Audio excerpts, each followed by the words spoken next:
Hi, hello, and welcome to this week's true crime live stream. Jesus, and I fucked up my intro. Congratulations to me. Anyway, thank you so much for tuning in. If you're new here, I'm FEARSONA. You can call me Sona, and I'm your friendly neighborhood true crime VTuber. As always, here to give you full body chills and here to mess up my intro, because that's what I do. Okay, so I see some new faces. Hi, thank you so much for you know, like, giving my channel a shot and tuning in to watch. And I obviously see some of my regulars, which I'm always happy about, so thank you so much for taking the time of your day to you know, sit down here with me and listen about another crazy story, another unsolved case. And today's case is gonna be one of those, because the title already says it all. The Mad Gasser of Mattoon, or Illinois.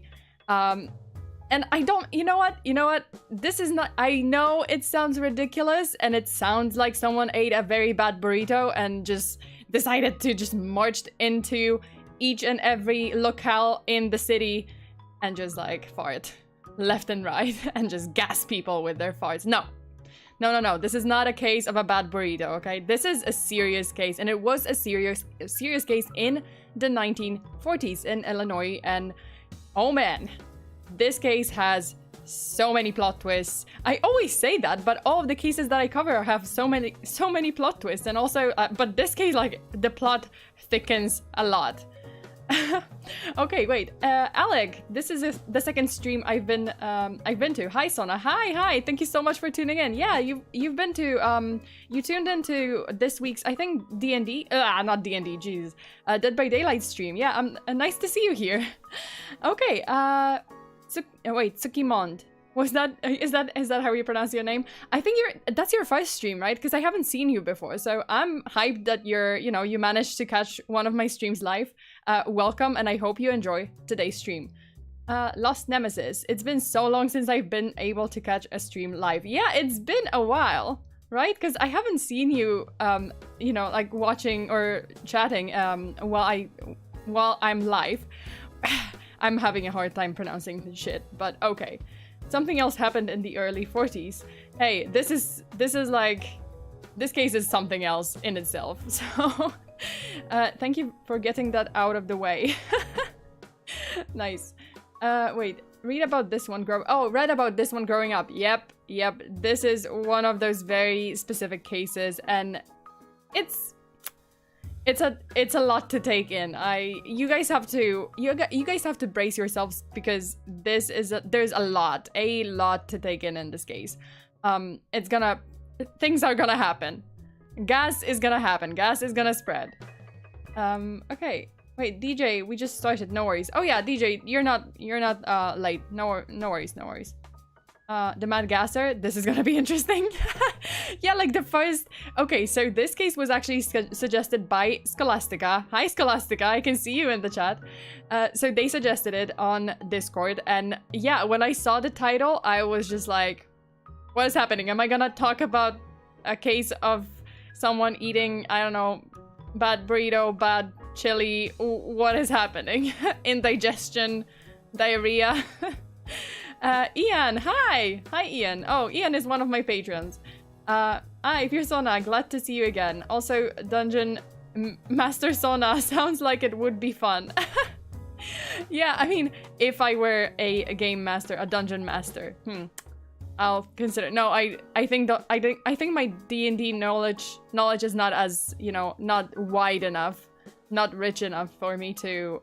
I would, like, kill everybody on the first day, on day one of the game, so probably not. Dang, where's the fart redeem? No fart. I don't fart, okay? Well, I mean, my anime self doesn't fart. Like, obviously, me as a human, yeah, I'm human. I'm still human. Okay, so first, just like a quick announcement. Tomorrow was supposed to be, so Friday was supposed to be the Patreon stream, but I'm gonna have to move it to Saturday because honestly, I didn't sleep at all tonight because I was prepping for this stream, and for some reason, like, I couldn't fall asleep, so I need some sleep. I have to prep for the Patreon case, and then there's gonna be another true crime stream on Sunday. because I'm making up for the fact that I couldn't stream on YouTube on Sunday or on Monday because, yeah, I was sick. But yeah, you can look forward to Sunday because there's gonna be another true crime stream, and this time I will be covering a case from Indiana, and that's the famous Delphi murder case, which is a case from 2017, I believe, and that's a double murder of Abigail Williams and Liberty German. And that case was unsolved for quite a few years until very recently when there was a breakthrough, but that I'm gonna talk about it during that stream. I'm not gonna reveal anything more.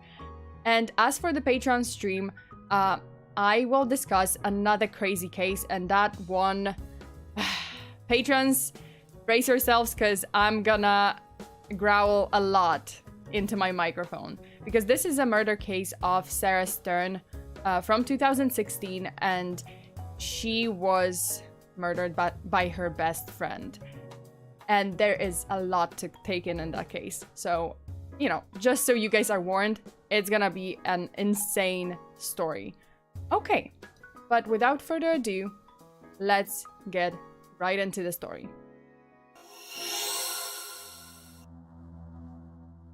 So, as I said, today's case was suggested by one of you guys, so was suggested by Scholastica, and it is an unusual one, because to this day, no one is able to tell whether or not someone was actually behind a series of gas attacks targeting residents of Mattoon, Illinois, back in 1944.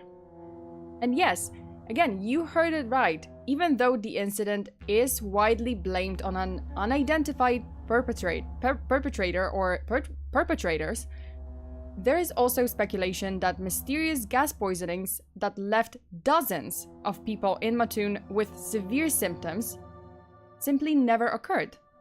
Yeah, you heard it. Never occurred, rendering locals who claimed to have been targeted hystericals. Or not hystericals, what am I talking about? Yeah, basically the authorities did blame it on mass hysteria, but I'm gonna get into that a little bit later when we go through the theories. Let me just hear something. Okay. So, it all starts on August 31st, 1944, when a man called Urban Reeve, living on Grant Avenue in Mattoon, awoke in the early morning hours to a very strange smell spreading in his house. The odor soon became so overpowering that Urban started feeling physically ill, and by that I mean really, really ill. He just went on a vomiting fit. And his wife, seeing her husband in this condition, worried that it might be due to maybe a faulty kitchen stove and gas leak in their home.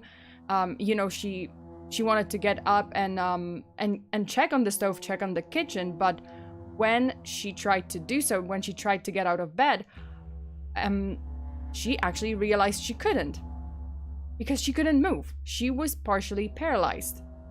The symptoms luckily went away within a short time, and like within, I think, a span of 30 minutes, and they were able to check on the stove and pilot light, but everything was working just fine. So no one knew where the smell was coming from.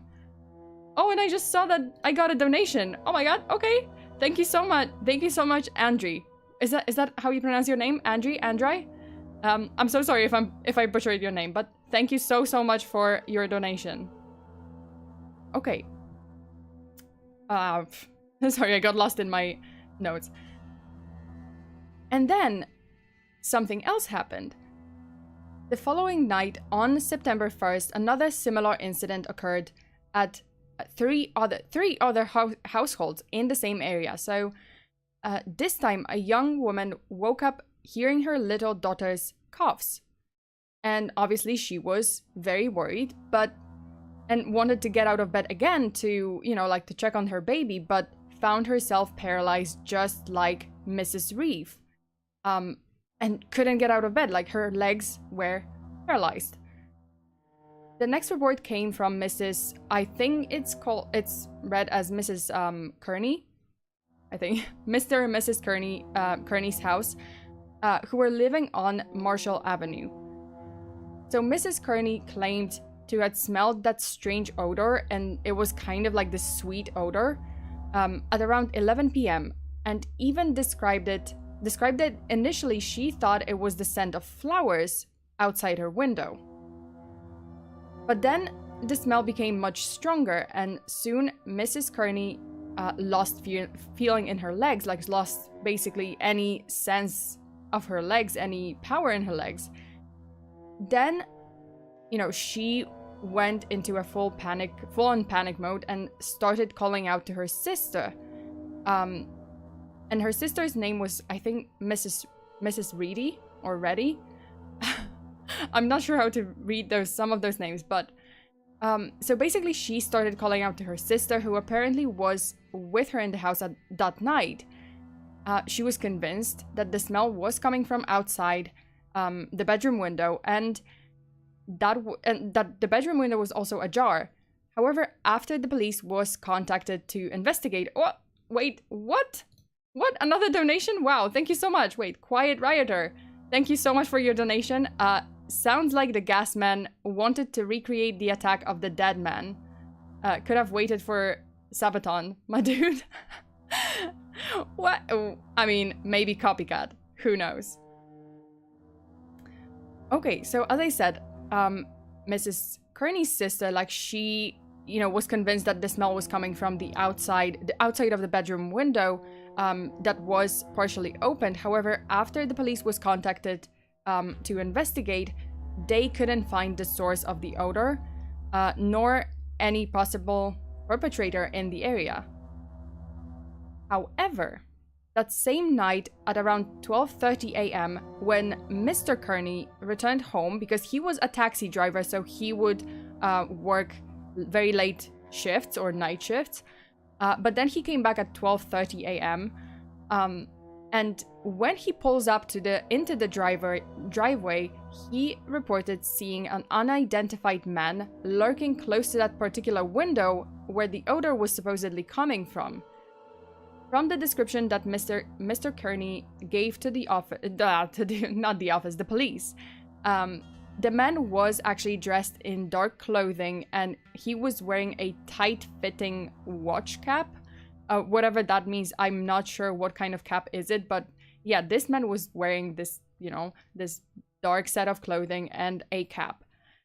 The moment the man realized that Mr. Kearney saw him, he turned to bolt to run away. And even though I keep messing up Mr. and Mrs. So even though Mr. Kearney tried chasing after the man, thinking he was a window peeper, unfortunately the man escaped, disappearing, vanishing into thin air. And then, that's when the media caught on this story, and the titles like Mad Gasser of Mattoon, Anesthetic Prowler, and Phantom Anesthetist. I think that's how you read it, but so basically all those titles, the sensationalized titles, came to be. At this point, there was still no physical evidence of the Mad Gasser to even exist, aside from Mr. Kearney's testimony about the mysterious man at his house, at his window, at the window of his bedroom, and then the strange symptoms that his wife and her sister would experience that night. At this point, the police believed that the Mad Gasser's objective was simply robbery, since at the time of the incident at Mr. and Mrs. Kearney's home, it is known that they kept a large sum of money at the house. It's possible that this perpetrator, could have seen the money when Mrs. Kearney and her sister were counting it that night. But then again, no money was stolen that night, nor anything was missing from the house. So was it a failed attempt at a robbery? Like, was it a peeping Tom incident, or was it something else? And the key question is, was it just a standalone incident and was it over? Not quite. Oh. So in the next few days, the police was swarmed with reports of similar attacks in the area. Between August 31st and September 13th, 1944, the authorities received at least 21 reports of gas attacks, and the majority of them did not provide any hard evidence or description or even citing of the perpetrator. So that changed on September 5th, when another incident happened in Mr. and Mrs. Cord's home on North 21st Street. So you can see that, like, there's Grant Avenue where the first incident happened, then there's Marshall Avenue where Mrs. Kearney's home was, and then we have September 5th incident on the North 21st Street. At around 10 p.m., the couple, so Mr. and Mrs. Cords, returned home and immediately noticed that something was off. Namely, there was a piece of white cloth left on their porch right by the screen door. And the cloth wasn't much bigger than a regular handkerchief, and when Mrs. Cords picked it up, she noticed a peculiar smell coming from it. And I tell you, as soon as she inhaled this scent, this smell, she had fallen ill instantly. In her testimony, she described the effects of the smell as like comparable. She was comparing it to an electric shock. That's how quickly the symptoms appeared. Her face started swelling. She felt a burning sensation in her mouth and throat, and then began vomiting profusely. She also did report weakness and partial paralysis in her legs later on, just like the other victims. Let me read some of the chats. The gas could have been a mixture of chloroform. If the motive was robbery, it makes sense to knock out the home dwellers. Yeah, and actually this, you are quite spot on here. Not exactly, I mean, I don't know about the chemical because it wasn't exactly explained, like what it was. Like there was never evidence, hard evidence that this was this type of gas.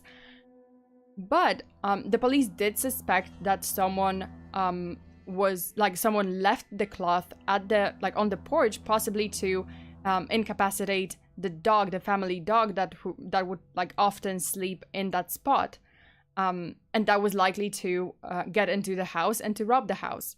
So you were very spot on about the possible motive, or at least that's what the police suspected. But again, nothing was stolen. It doesn't seem like anything else was amiss from the house. It's just that this cloth was left, and the gas, and obviously that rendered Mr. and Mrs. Cords ill, just basically sick.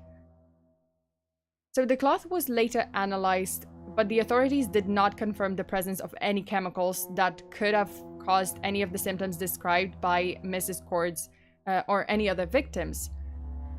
But then 2 more objects were found on the pavement right next to the porch: a key and a tube of lipstick. Those were never confirmed as 100% linked to the mad gasser, but did it mean that the lipstick, could the lipstick mean anything? Could it be a clue pointing at a specific person? The plot thickens like a lipstick. Okay, so then that night, that same night, so September 5th, 3 other incidents were reported within the same area and with pretty much spot-on description of the odor, the symptoms, and no one could really point out who did it. There were no sighting of an unknown individual whatsoever until there was one of the accounts, and that was an account by Mrs. Burrell. I think Burrell. Is that how we pronounce this name? So Mrs. Burrell was at her home on North 13th Street. So that's, quite a distance from North 21st Street, but still in the same area. And she said that there was a stranger, like she did see a stranger at her window, and this person was trying to break through her bedroom window and was trying to gas her. Although there isn't any specific description of the attacker or why she thought that they were trying to gas her. Was there some kind of device? Did she see anything, like any spraying device that they were holding? So there was no description whatsoever. There was no description of the perpetrator or of the intruder. But she did say that she saw someone at her window, and that person was trying to tamper with the window. So on one hand, we have media sensationalizing and elevating this case with, the titles like, oh, the mad gasser of Mattoon and the phantom anesthetist and whatnot. So that kind of causes the residents to basically go into panic mode. On the other hand, we have the police who have no physical evidence aside from the witness statements. Let me read some of the chats. SS uniform. Hey, I don't know. That was not included in the description. Could it be could it have been left on purpose? Do you mean the key and lipstick and the cloth? I mean, oh, definitely the cloth. Like if it was nothing that Mr. and Mrs. Cords had at their house and they didn't leave it at the porch, especially not the key, not the lipstick, then yeah, I mean, what else? What other explanation would you have for it, other than, the intruder, like an intruder? Wait, oh wow, okay, Scholastica just donated. Thank you so much, Scholastica. And the message is, lipstick, mad gasser may be mad, but Darren, I can never pronounce Darren.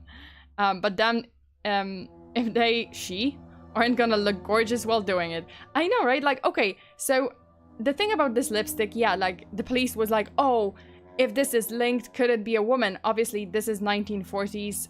Nowadays, yeah, like anyone can do makeup, and like men, women, whoever, like all people can do makeup. There's so many people who just do makeup professionally, and it doesn't matter what gender you are. But it was the 1940s, so I believe makeup and lipsticks were majorly targeted at women, or maybe or used by maybe performers. So it doesn't seem like, like the first thought of the police when they saw a lipstick, they were like, oh, could it be a woman, or could a woman be involved? But who knows? There was, as I said, there was no certain link. So they never really explained it. Like, definitely the cloth was linked, but the lipstick and the key never explained. DJ Sona, this is reminding me of the empty child from Doctor Who. I've never seen Doctor Who, but I should. At one point, I should definitely start, watching it. Tsuki, don't think any of the reports said they smelled almonds. No, they did say that they smelled sweet kind of fragrance. Some of the reports said flowery. As I said, like one of the reports that I think there was it was the incident on Marshall Avenue, where, Mrs. I think Kearney, she said that, oh, she thought it was coming from the flowers from her bedroom window that was like ajar. So I guess that's, that's how it smelled, more or less, like sweet, a little bit flowery. Ian, in the 1940s, you had to look fabulous when you do a crime. Yes, indeed. Hey, do crime in style. Commit crime in style. Do not commit crime. By the way, do not commit any crimes. I do not recommend. I do not encourage. Please do not.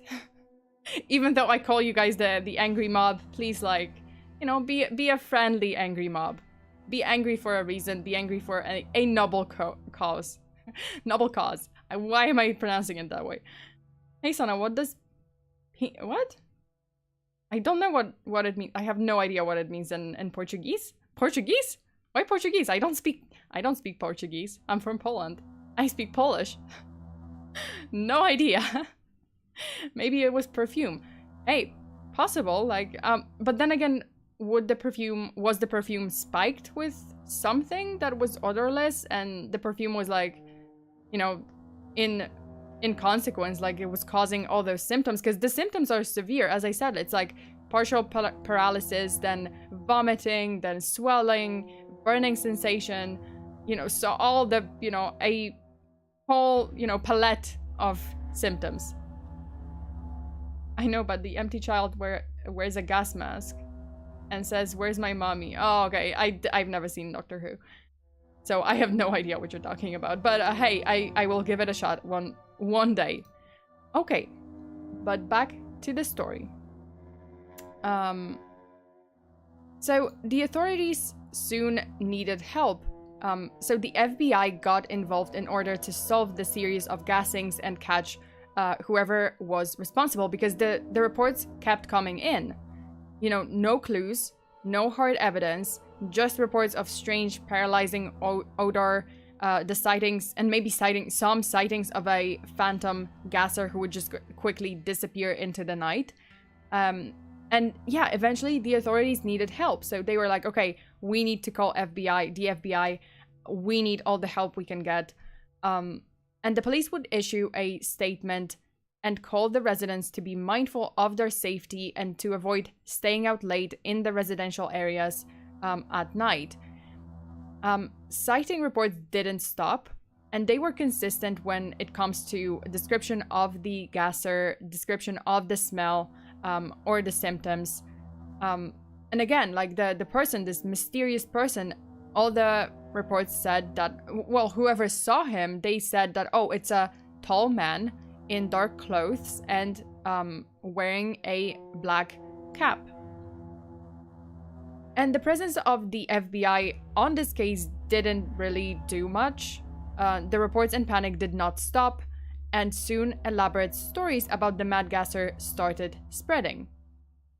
Some were saying that this person was a mental asylum escapee, or even a German spy trying to test a new form of poisonous gas. And let me tell you, why is it always either a mental asylum escapee or a German spy, or like a spy? Why does it always have to be a spy or a I don't know, like mentally ill person? Why? Like, come on. But first of all, I mean, I don't know, like, would they target, if it was a spy, would they target a small town like Mattoon in Illinois, in like random town, middle of nowhere, whatever? Not that I know much about Mattoon, not that I've been there, but it's like I'm speaking back in the 1940s, and apparently it wasn't big of a town, big of a city, so, you know, like, would it make sense? I don't know. Elaborate stories. RJ, hot take. The Mad Gasser was a cryptid, like the skunk ape and the Missouri monster. Hey, this is... I don't want to say this is one of the theories, but this is one of the theories. I will get to that. Okay, so... let me just tell you. At this point, people went into fear frenzy, and citizens decided to take matters into their own hands, forming a neighborhood watch. They thought that the authorities were failing them, and they were having none of that. You know, they had to protect their families, they had to protect themselves. So the armed watch patrol, like the armed watch, the citizen watch, patrolled streets in order to prevent any further attacks. But the Mad Gasser saga continued anyways. The attacks actually became more frequent, on the contrary to what was expected, because, like, you know, the police was focused on this case, then the neighborhood watch was focused, and they were like vigilant. But the attacks actually did become more frequent, and the gassers started getting a little ballsy, leaving behind footprints and sliced window screens. So they were basically sending a big "fuck you, I'm gonna do whatever I want" message to the whole town, to the authorities, to the people. Not a worry in the world. They can do whatever they wish. This was not a good look for the local police. Boy, were the police mad at them.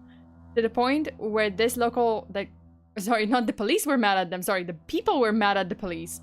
To the point where this, local businessman publicly announced that they would be organizing a mass protest on September 10th. And, now this became an issue beyond public safety. This was getting political. It was affecting the image of the authorities, and the authorities were like, well, shit, we look bad. People are pissed. They are organizing protests. Fuck. And also, may I just say, fuck yeah, angry mob, let's go. So you would think that the citizen vigilante groups, police, and the FBI patrols, not to mention the public protests that were raging through the town, that all of this would change the Mad Gasser's schedule. Maybe, this person would lay low until the buzz dies because all eyes were on them and everyone was looking for them. So maybe they would try to just stay quiet, stay low until people would lower their guard. Absolutely not. Business as usual. Let's go.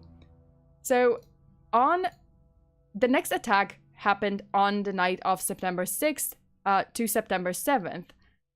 At the home of Miss Frances Smith, the principal of the Columbian grade school. So she reported smelling a sweet odor that filled her room, quote, as thin blue vapor, end quote. After which she was rendered partially paralyzed just like all the other victims. She also heard a characteristic buzzing sound coming from the outside, which she believed to be coming from some sort of quote-unquote spraying apparatus. I think that's how you say it. Spraying apparatus, end quote, that could belong to the Mad Gasser. Oh, sorry. Okay. And then on the night of September 8th, wait, let me just read some of the chat messages, because I can see people being like, yeah, we love angry mobs. Yep. Angry mob, let's go. Absolutely. And also a business as usual for the Mad Gasser. See, you would think that this attacker, this person or people, they would be like, okay, everyone's looking, everyone's trying to find us. They're gonna freaking lynch us if they find us. So let's stay low. Let's just wait for this to die down. Nope. No, not a worry in the world. Let's continue with the schedule. Let's continue as planned. Yet again, I wouldn't know. What? Lost Nemesis. It has to be stuff that's readily available to the Mad Gasser. So assuming this person wasn't available to ship in what was needed where their factories nearby, there are a lot of toxic chemicals, and you are onto something. Lost Nemesis, you are definitely spot on. When it comes to one of the theories, because I'm gonna talk about it in a while, so just stay tuned, hold on tight. Okay, so as I said, on the night of September 8th, at the home of Mrs. Violet Durskell, I think that's how you read it, who lived with her daughter Ramona, another gassing attack took place. They were awoken by the sound of someone trying to tamper with and open their bedroom window. They knew what this was. They had to get out of there because this was definitely the Mad Gasser. They had to be out pronto. But before they could escape, Ramona fell to the floor and started vomiting. Her mother reported seeing a man at the window who then quickly escaped. By the time September 10th rolled in, the public panic and paranoia was at its very peak. Meanwhile, the police and the FBI were not only trying to apprehend whoever was behind the attacks, but also they were trying to keep armed citizens armed with firearms, with guns, off the streets, calling for them not to discharge their weapons because the unknown gas might be highly flammable and it could turn into a catastrophe with deadly consequences. The efforts and work of the police were not very successful. There were numerous similar incidents reported between September 11th and September 13th.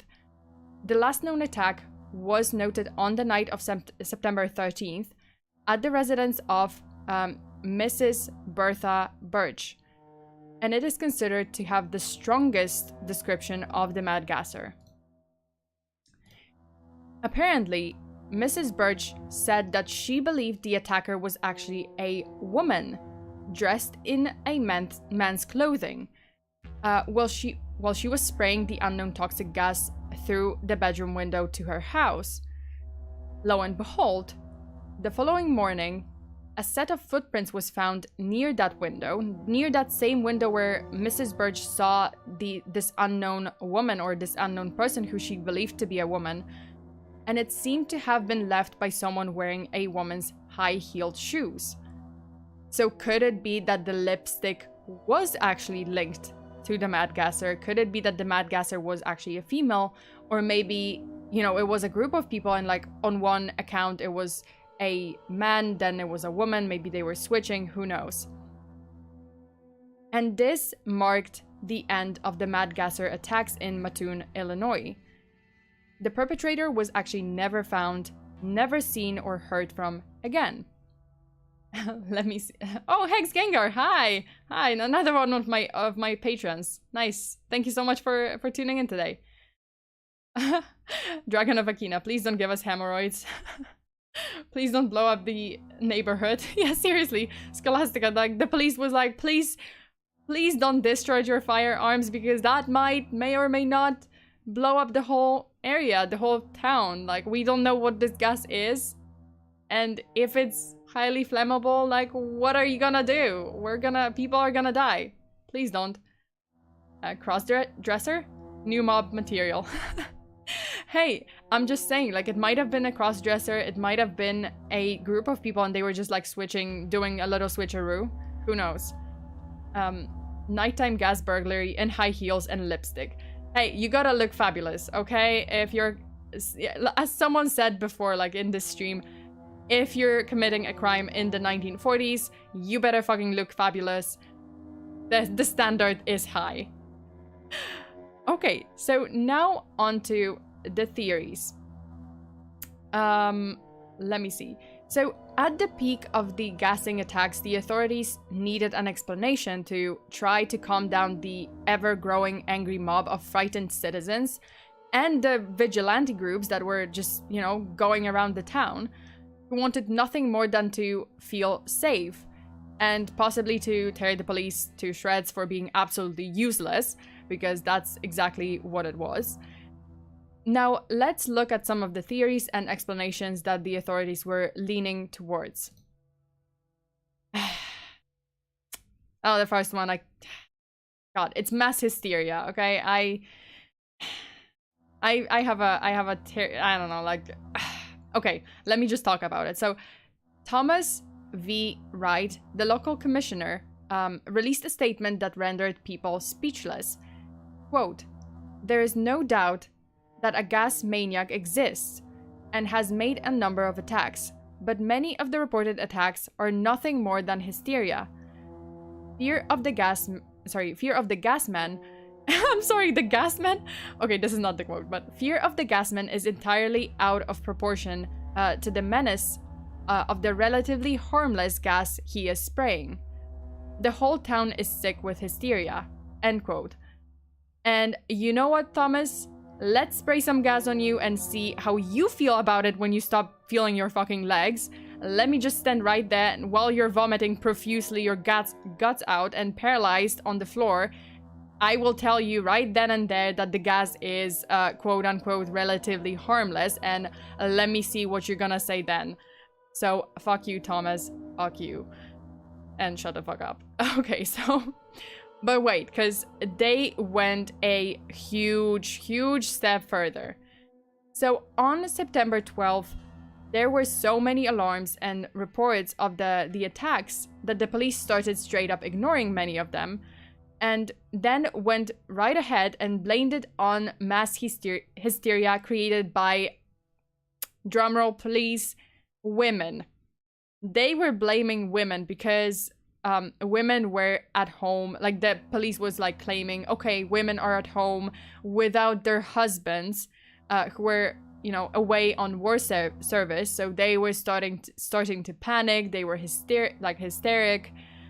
But of course, you know, because when women are home alone, they have nothing better to do but to pretend to be paralyzed, vomit, and also make up, you know, gas men stories. Like, we have nothing else to do, or we had nothing else to do in the 1940s. No one has time for this. Like, in the 1940s, women don't have time for this shit. They have a home to run. They have everything to take care, like, kids to take care of. I don't know, like, the jobs. If they had jobs, yeah, like, they had, well, I mean, taking care of the home is a full-time job. They have no time to be coming up with, like, elaborate mad gasser of Illinois stories. I'm sorry, I'm getting worked up. Also, let me just add one more thing. Fucking patriarchy. That's it. Okay, so hysteria used to be a medical term to discount all women's rights. It is, and I cannot believe that shit was happening. Like, this is just a bunch. I don't want to. Okay, I don't want to render all men that were like that, but I have to say, like, even now, like, this is how it is. Like, more often than not, women are, like, women's symptoms, if they, you know, complain about some symptoms, they are being, like, invalidated. They are being dismissed. And this was even more intense in the 1940s. I can only imagine that it was like, no, women and their silly hysteria, whatever, silly women, go home. You always get worked up. I always get worked up. I'm sorry. But this case just gets me so worked up. This theory gets me so worked up because it's like, well, first of all, calling this gas relatively harmless when people were just like, you know, down on the floor, unable to move and vomiting, you know, the contents of their stomach out. The commissioner should just, like, shut the fuck up. Like, about most things. Everyone's just like, come on. you get worked up about everything. Whenever FEARSONA makes those annoyed, disapproving noises, you can tell that the case is gonna get sexist. Hey. Yes. Okay. I do not make annoying noises. Those are noises of a very valid frustration. Hysteria, when incompetence meets a medical license. Gravesinger, I couldn't agree more. Also, Gravesinger is another one of my patrons. I'm glad to see you here. Juniper Clark, I will never ever understand or enjoy being around men. Well, I mean, see, it's like, as I said, I'm not trying to, like, render all men in the 40s as, you know, insensitive assholes, but yes, the police were insensitive assholes. Okay, no. They were, I get it, like, they didn't have, you know, physical evidence, but, like, not much physical evidence, but at least, like, come on, man, like, don't tell women, all the women in the town who reported the incidents, everyone who was, like, puking their guts out, don't tell them that this was harmless and this is like, oh, they made it up, or like, oh, this is just in your head. Like, thank you very much. I'm gonna, like, inform my brain about it when I'm, like, puking and, like, unable to move and my legs are not working. Thanks. I'm gonna tell that to my legs. Okay, rant over. Cops. Witches! Hey, I mean, I can believe that they would, like, if it was a few years prior, like, maybe early 1900s or, like, 1800s, they would be like, witches. It's dark magic. It's totally dark magic. God, at least change somewhat moves quickly. What a different time. Indeed, it was.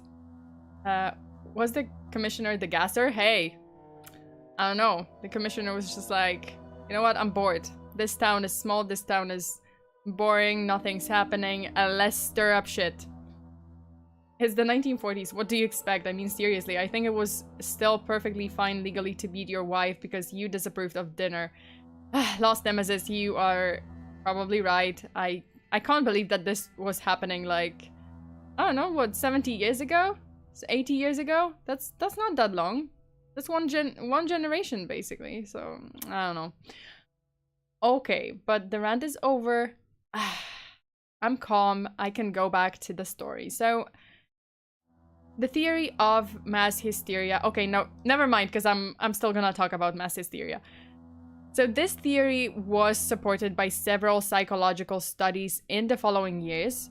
And again, listen, I don't want to shit on men or on experts who happen to be men that did studies about this case at the time. But as a biological woman, I have to say that women are more likely than not to be dismissed again by medical professionals, and their symptoms are more likely to be invalidated and just considered, paranoia, which is, and that's in 2022. That's in 2021, 2022, in this day and age, and it's insane. And that was like, I can only imagine it was like more intense back then.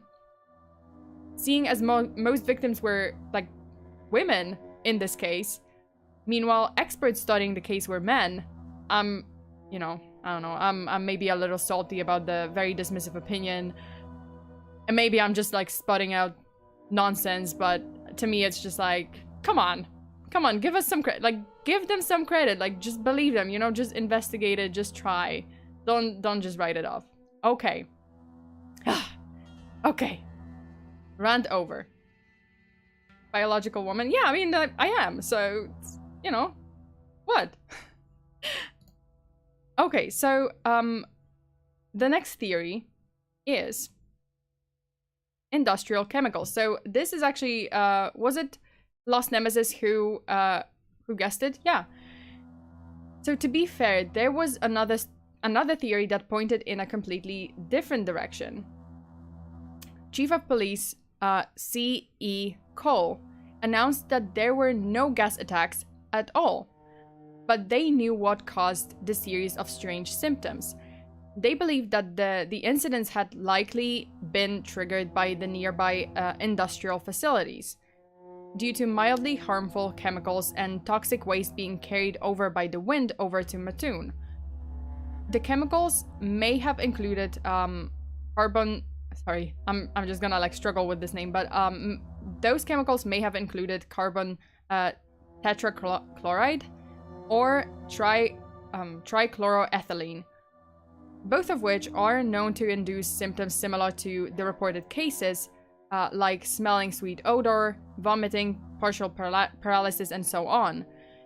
Atlas Imperial, the primary company that was being blamed for the quote-unquote gassings, released an official statement in which they said that the facility did have some of those chemicals, but they only had 5 gallons, and those were contained in sealed firefighting equipment. They mentioned it would also take very, very significant quantities of either of those chemicals to actually render someone this ill, and that none of their factory workers had experienced any of the symptoms, even though they would be exposed to the chemicals on a much larger scale. Wait. Gravesinger, psychological studies by people that saw Mengele as a medical professional. Oh, Jesus. Please don't. Oh, my God. Oh, my Lord. Oh, hey, guys, what if it's like faulty construction on a widespread deal? So, yeah, like this is kind of that kind of theory, like it is, oh, the industrial chemicals or some kind of accident. But then, as I said, the company, the most likely company that was like the main focus or the scapegoat, they released a statement that, hey, this is not, that's not exactly true. Like this would not happen. These chemicals would have to be on a in the town on a larger scale, and we have it contained. So, that's not possible. Also, like they also mentioned that it would also take, as I said, like if they have workers, their own workers that they are, exposed to the chemicals, like, yeah, like they would be sick. They would be sick immediately, but they weren't. So obviously this was not the case. Okay, and the third theory, there were still a lot of people who absolutely stood by the theory that there was an actual mad gasser, and it was either a person or people, several people, even if some of the reports were false. At one point, the buzz simply got too intense, and all eyes were on the assailant, and they decided to you know, to just the assailant, like eventually the mad gasser just decided to stop, and they disappeared. So that's the theory. Like, yeah, this was a person or people, and they just, okay, we had our fun, that's it, we're done. And then the fourth theory is, well, of course, what else? Because aliens, come on. Because this video could not have ended any other way. I have to include this. Yes, there were some avid believers that claimed the author of the attacks was not a human, but an extraterrestrial being or other mysterious creature. But that's about it. They don't really talk much about, like, oh, this theory. They just went on. Like, there were some reports like, oh, this might be an extraterrestrial, like, or some phantom or some poltergeist or whatever. But yeah, alien theory. Nazi spies. Maybe. Okay, so theory 5 is actually the last theory. I found a more recent information reported by American Hauntings in their article on this case. Apparently, in 2002, American Hauntings website, or people who run the website, they received a letter from someone whose father grew up in Mattoon during the 1940s. And allegedly, there were 2 sisters living in the town who were taking care of their mentally ill brother. As the attacks were happening, some people started blaming the brother for the incidents, and let me tell you, fuck you all to all those people, because, like, just because you have mental health issues doesn't mean you're gonna be a psycho necessarily. Yeah, obviously there are disturbed people, but come on now, like, they just targeted the brother for no reason. Okay, but you know, this basically forced those 2 sisters to, hear me out, to lock him up at home in the basement, at least until the authorities found the real culprit. But then, lo and behold, just when they locked him away, the gas attacks stopped completely. So was it the brother, actually? Was it this, this random person who just, I don't know, like, went around gassing people? How did he get, I don't know, how did he get the components or those, like, chemicals to render people ill? Who knows? We don't have the answer to that. But, whether or not the mad gasser was an actual person, a group of people, an industrial accident, or a supernatural entity, we will likely never know, because this case remains unsolved. Man, I got so mad. Okay. I got so mad, man. Oh, okay, the first theory just, like, I went on a little rant, I apologize.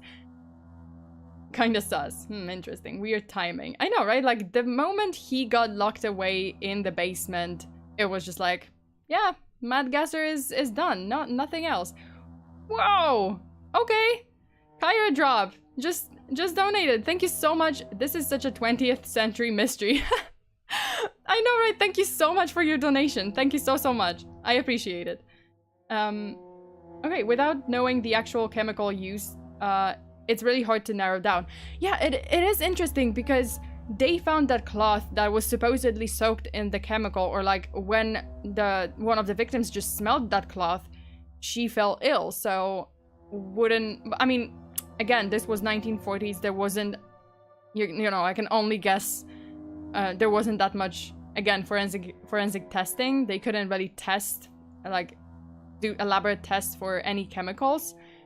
So I guess they just didn't find anything on that cloth. But then, like, was it a problem, an issue with, was it the issue of, like, oh, there was no like suspicious chemical on that cloth, or we couldn't test for this, or, like, we're not able to detect anything.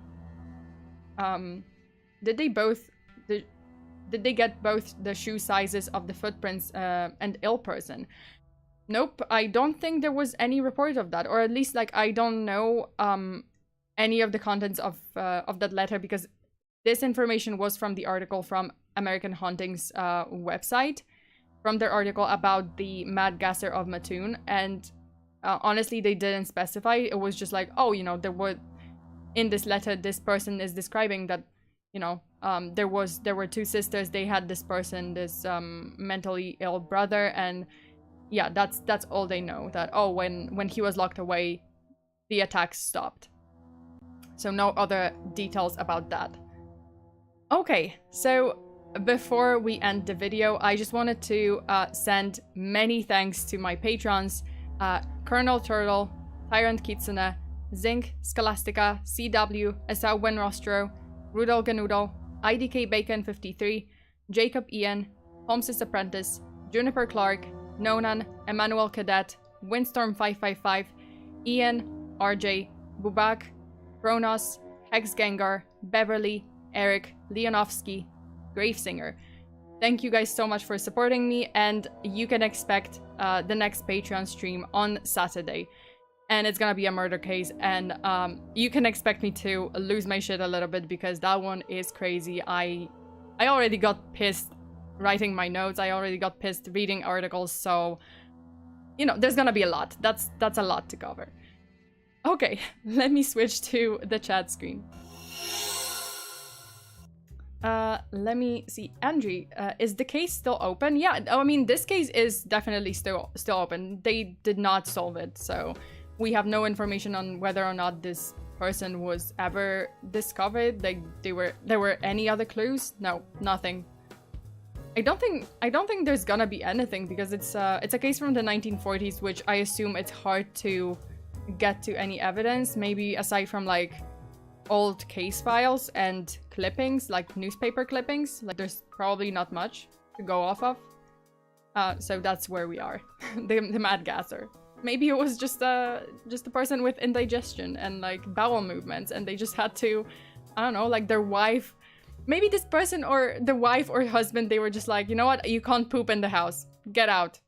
Get out. Just go somewhere else. Go poop somewhere else. And they were just like going around just trying to find a place to poop. Who knows? Hey, maybe it was just like completely innocent. Oh, the mad gasser tipped. The mad gasser donated. Nice.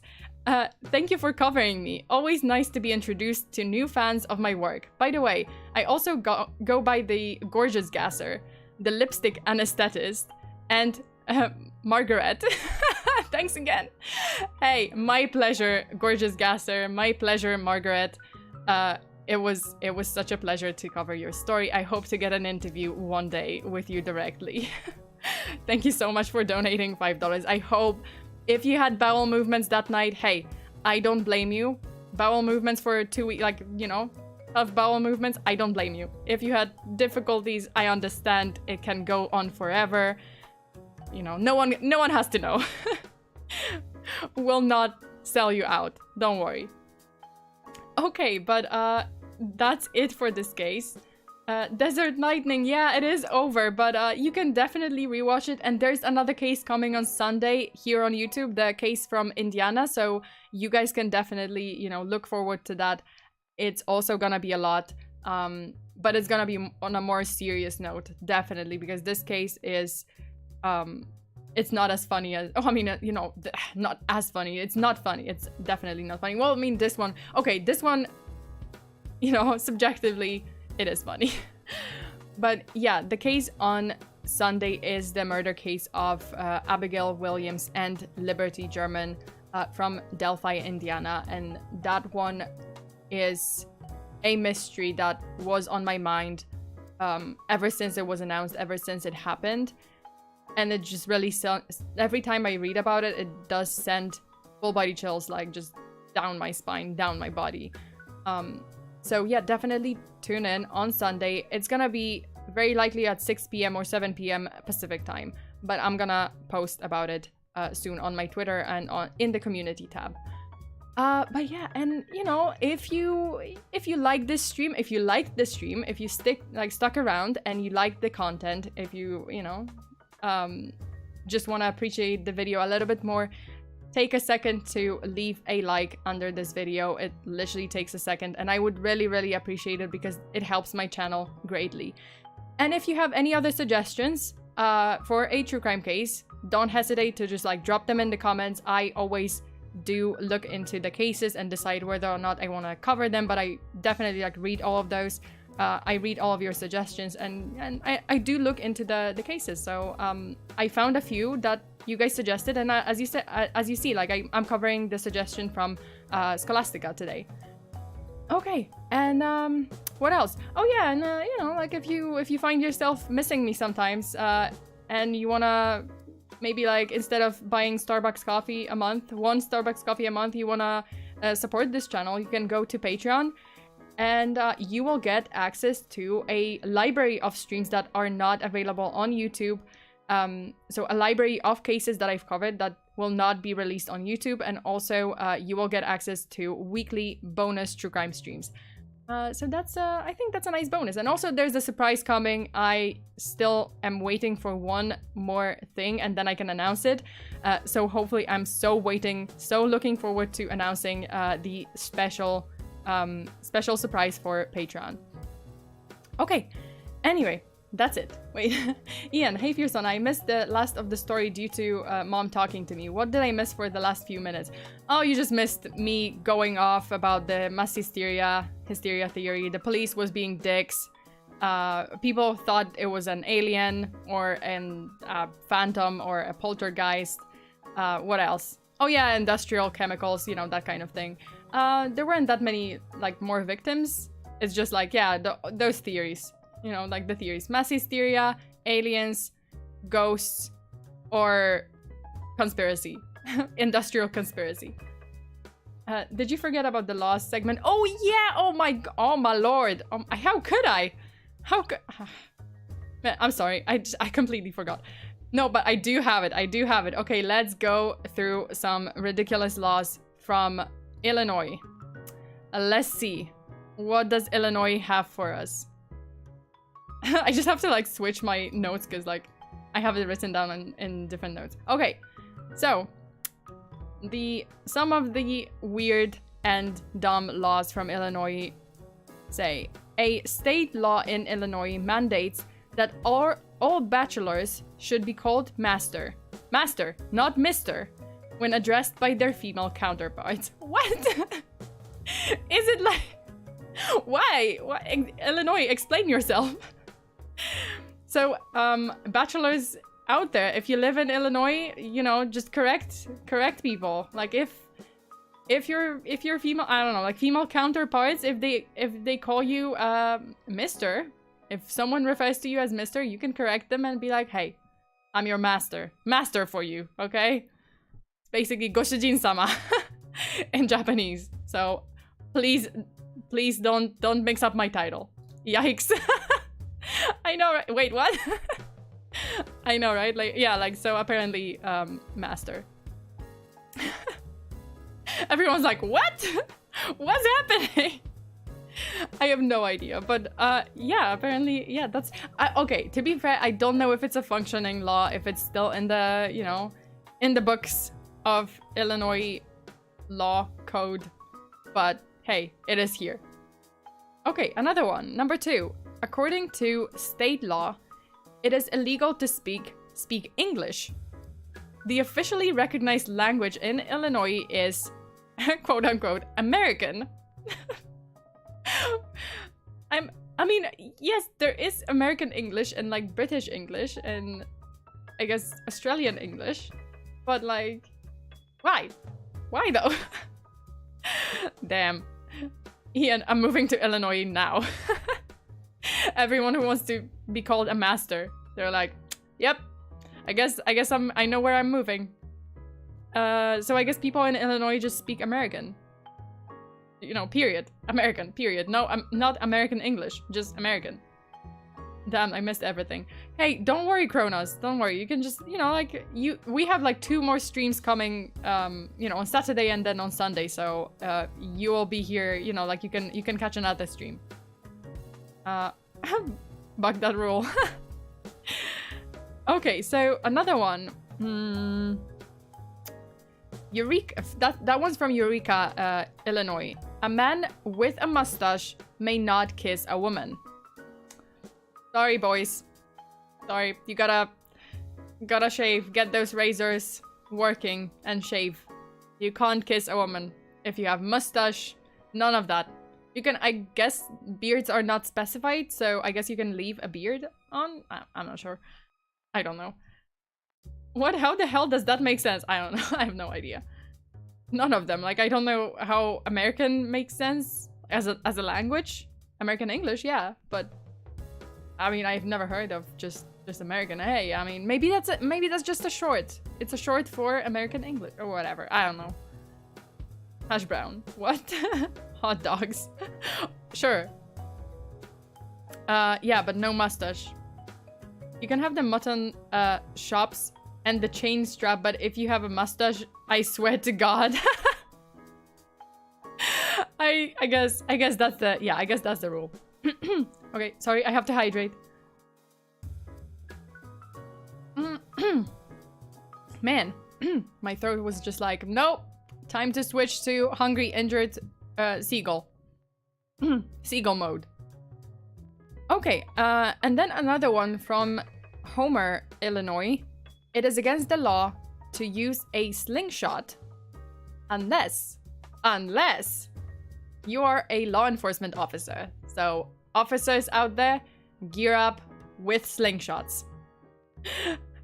Man, I wanna see that. Honestly, I wanna see that.